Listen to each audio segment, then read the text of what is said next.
En parlant de la suite Office de Microsoft, permettez-moi de vous raconter une petite histoire.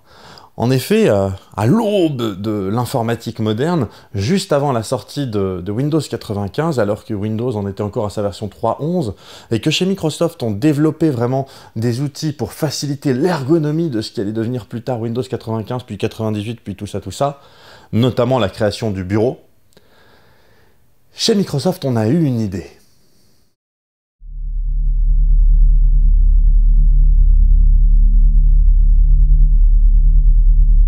On s'est dit qu'on allait mettre au point un outil de prise en main, notamment à destination des plus jeunes, pour qu'ils puissent justement comprendre comment fonctionnait un ordinateur, ce que c'était que le bureau, la corbeille, tout ça.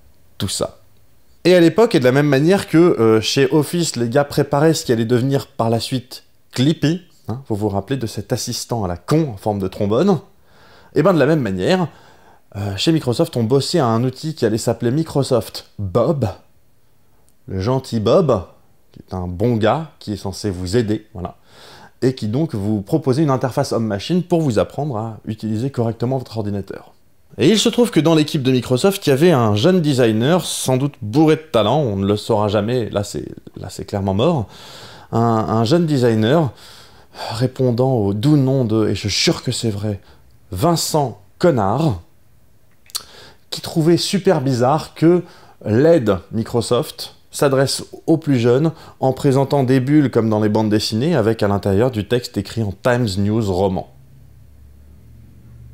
Et donc assez logiquement, le gars s'est dit dans ses phylactères, hein, ce sont les bulles de BD, dans ses phylactères, ce serait mieux d'avoir une police qui ressemble à une police de bande dessinée, ou plutôt une police de comics.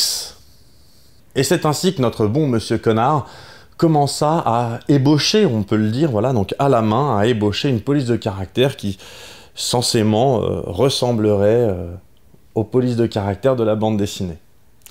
Bon, finalement, c'était trop tard, il n'a pas pu l'intégrer dans Microsoft Bob, mais ça a été intégré dans la première version de Movie Maker, et surtout, alors que Microsoft allait sortir donc Windows 95, ils se sont rendus compte que du côté de Mac OS, vu que Steve Jobs était un fondu de typographie, il y avait plein de polices de caractère, classe et tout, voilà.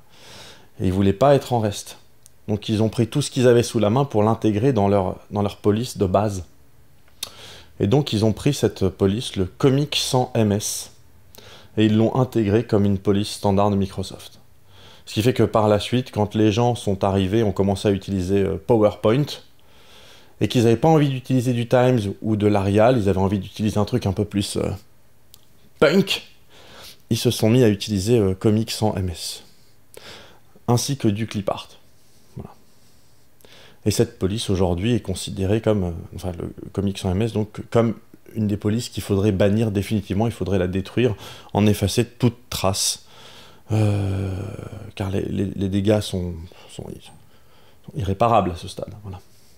Et il n'y a pas que moi qui le dis, hein. Même Vincent Connard le dit, hein. Il passe son temps à expliquer qu'il n'a pas eu le temps, c'était pas fini, c'était que pour les enfants, que enfin voilà. Donc n'utilisez pas Comic sans MS. Voilà, c'était juste une petite digression en attendant la suite.